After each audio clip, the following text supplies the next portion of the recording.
വയനാടിനെ വലയ്ക്കുന്നു എന്ന കാര്യത്തിലൊരു സംശയവുമില്ല. അതിൽ കേന്ദ്ര സർക്കാരിൻ്റെതായ പങ്കുണ്ട്, സംസ്ഥാന സർക്കാരിൻ്റെതായ പങ്കുണ്ട്. നമുക്ക് ഓരോ ദിവസവും വയനാട്ടിലെ ചൂരൽമല മുണ്ടക്കൈ നിവാസികളുടെ പ്രതികരണങ്ങൾ പല ായി വരുന്നുണ്ട്. അവരെങ്ങനെയൊക്കെ അനുഭവിക്കുന്നു, ഏതൊക്കെ അവസ്ഥകളിലൂടെ കടന്നു പോകുന്നു. അപ്പോൾ അവർ അനുഭവിച്ചു കൊണ്ടിരിക്കുകയാണ്. അതിൽ പൂർണ്ണമായും കേന്ദ്രത്തിന് മാത്രമാണ് ഉത്തരവാദിത്തമെന്ന് ഞാൻ കരുതുന്നില്ല. ഇവിടെ ഇപ്പോൾ ഈ തീയതികൾ സംബന്ധിച്ച തർക്കമാണ്. നവംബർ 13-നാണോ നൽകിയത്, അതോ ഓഗസ്റ്റ് 17-നാണോ നിവേദനം നൽകിയത്? മന്ത്രി കെ രാജൻ പറയുന്നുണ്ട് ഓഗസ്റ്റ് 17-ന് കേന്ദ്രത്തിന് ആദ്യ മെമ്മോറാണ്ടം നൽകുന്നു എന്നുള്ളത്. ആ കാര്യങ്ങൾ അന്ന് തന്നെ വ്യക്തമായതുമാണ്.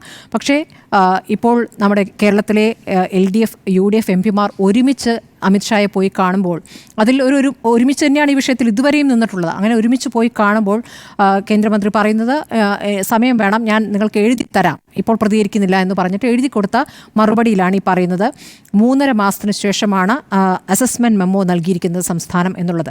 അപ്പോൾ അത്രയും വൈകിയിരിക്കുന്നു സംസ്ഥാനം. അപ്പോൾ അതിന്മേൽ ഞങ്ങൾ യോഗം ചേർന്ന് ആലോചിക്കാനെടുക്കുന്ന സമയം കൂടി വേണ്ടിവരും എന്നാണ് കേന്ദ്രം പറഞ്ഞിരിക്കുന്ന മറുപടി.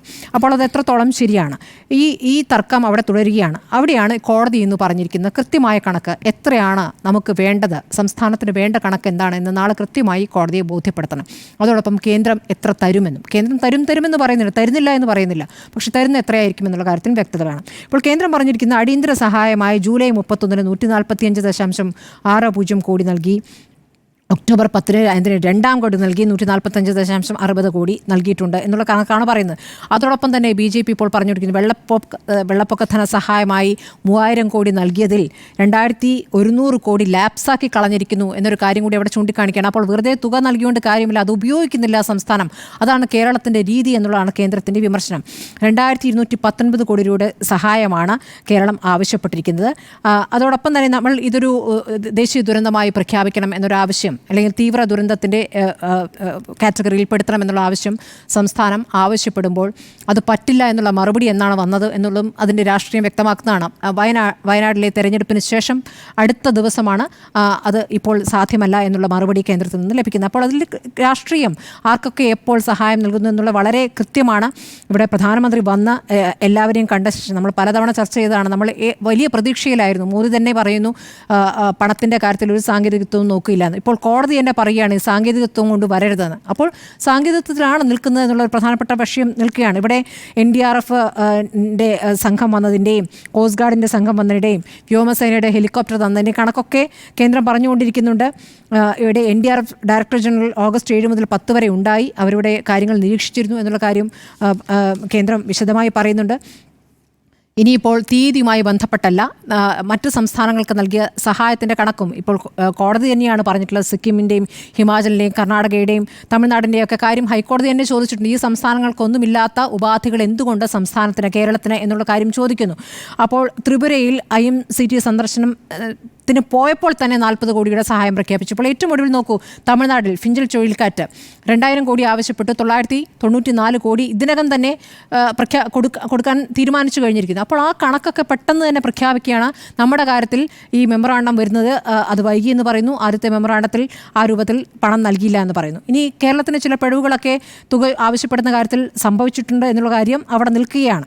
അപ്പോൾ ഇനിയും പഠിക്കുകയാണ്, കേന്ദ്രം പഠിക്കാനിരിക്കുന്നു. കേന്ദ്രത്തിൻ്റെ സമിതി പഠിച്ച ശേഷം എപ്പോഴാണ് ഈ തുക നൽകുക എന്നുള്ള കാര്യത്തിലും അറിയേണ്ടതുണ്ട്. ഇനിയിപ്പോൾ ടൗൺഷിപ്പുമായി ബന്ധപ്പെട്ട് ഇപ്പോൾ ഈ ദുരന്തമുണ്ടായ കുറേ ദിവസങ്ങളിലും സംസ്ഥാന സർക്കാർ കൃത്യമായി എന്തൊക്കെ ചെയ്യാൻ പോകുന്നു എന്ന് ചൂരൽമല മുണ്ടക്കൈ നിവാസികളോട് കൃത്യമായി പറയുന്നുണ്ടായിരുന്നല്ലോ. ടൗൺഷിപ്പ് എന്നത് അവർ കാത്തിരിക്കുന്ന പദ്ധതിയാണ്. ആ ടൗൺഷിപ്പുമായി ബന്ധപ്പെട്ട് ലീസിന് നൽകിയ എസ്റ്റേറ്റുകളിൽ നിന്ന് അത് ലീസ് കാലാവധി കഴിഞ്ഞ് അത് തിരിച്ചു പിടിക്കാനാകുമ്പോൾ അത് കോടതിയിലേക്ക് അവർ പോവുകയാണ്.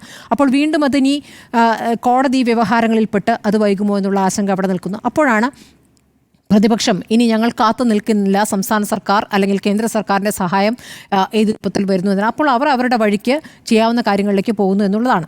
ഇപ്പോൾ ജനങ്ങളെ നോക്കൂ, അവിടുത്തെ ആളുകളുടെ പ്രശ്നം ഇപ്പോൾ ആദ്യം പറഞ്ഞത് എന്താണ്? ആ 3 വാർഡുകൾ ഉൾപ്പെട്ട എല്ലാവരെയും മാറ്റിപ്പാർപ്പിക്കുമെന്നുള്ള ഉറപ്പാണ് ആദ്യം കൊടുത്തിരുന്നത്.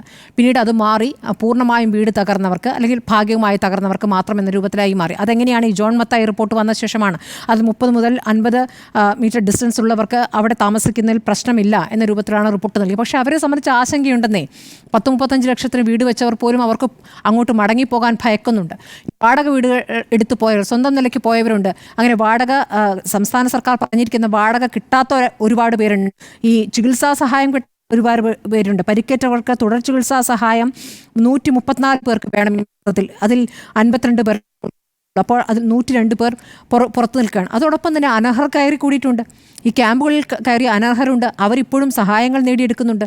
അപ്പോൾ ഇതിലൊക്കെ ഒരു വിശദമായ അന്വേഷണം, അല്ലെങ്കിൽ ആർക്കാണ് യഥാർത്ഥത്തിൽ അർഹരായവർക്കാണോ കിട്ടുന്നത്, അല്ലെങ്കിൽ അർഹരായവർക്ക് മുഴുവൻ കിട്ടുന്നുണ്ടോ എന്ന പരിശോധന നടത്തേണ്ട സമയമൊക്കെ കഴിഞ്ഞിരിക്കുന്നു. ഇപ്പോൾ 4ാമത്തെ മാസമായിരിക്കുന്നു എന്ന് പറയുമ്പോൾ 3.5 മാസം കഴിഞ്ഞിട്ടാണ് അന്തിമ നിവേദനം സമർപ്പിച്ചതെന്ന് കേന്ദ്രം പറയുമ്പോൾ സംസ്ഥാന സർക്കാരുമാകുന്നുണ്ട്, ഒപ്പം കേന്ദ്രമാകുന്നുണ്ട്. രണ്ടുപേരും ഒരേ രൂപത്തിൽ പ്രവർത്തിക്കുന്നു എന്നുള്ളതാണ്. ഇനി ഇവർക്ക് കിറ്റ് കൊടുത്തതുമായി ബന്ധപ്പെട്ട ആ കിറ്റിൽ പുഴുവരിക്കുന്ന കിറ്റ് എന്നുള്ളൊരു വലിയ വാർത്ത നമ്മൾ നൽകിയതാണല്ലോ. മേപ്പാടി കുന്നംപറ്റ എന്ന സ്ഥലത്ത് അവിടുത്തെ ക്യാമ്പിൽ കഴിയുന്നവർക്കാണല്ലോ ആ രൂപത്തിൽ ഭക്ഷണം കിറ്റ് കിട്ടിയത്.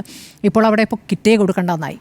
അവിടുത്തെ ആ പ്രശ്നത്തിന് ശേഷം ഇപ്പോൾ കിറ്റേ കിട്ടുന്നില്ല. അപ്പോൾ ആ സഹായം അവിടെ നിലയ്ക്കുകയാണ്. അപ്പോൾ 2 രൂപത്തിലാണ് അവിടെ സംരക്ഷണ സമിതികളൊക്കെ പ്രവർത്തിക്കുന്നത്. സംരക്ഷണ സമിതികൾ തന്നെ 2 രൂപത്തിൽ വിവിധ രാഷ്ട്രീയ പാർട്ടികളുടെ സ്വാധീനത്തിൽപ്പെട്ട് 2 രൂപത്തിലായി പ്രവർത്തിക്കുന്നു.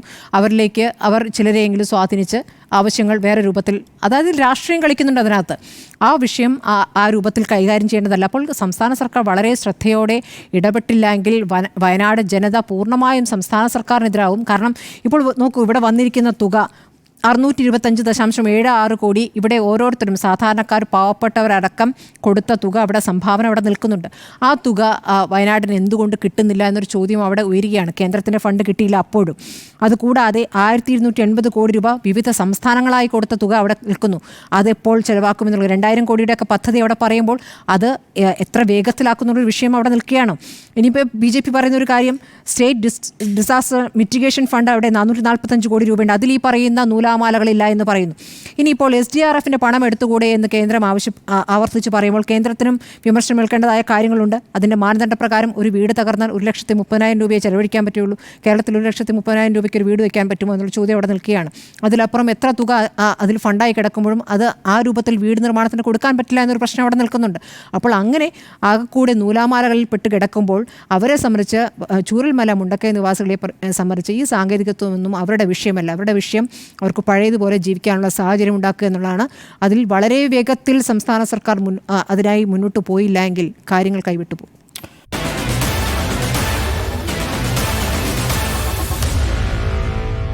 Meet the editors.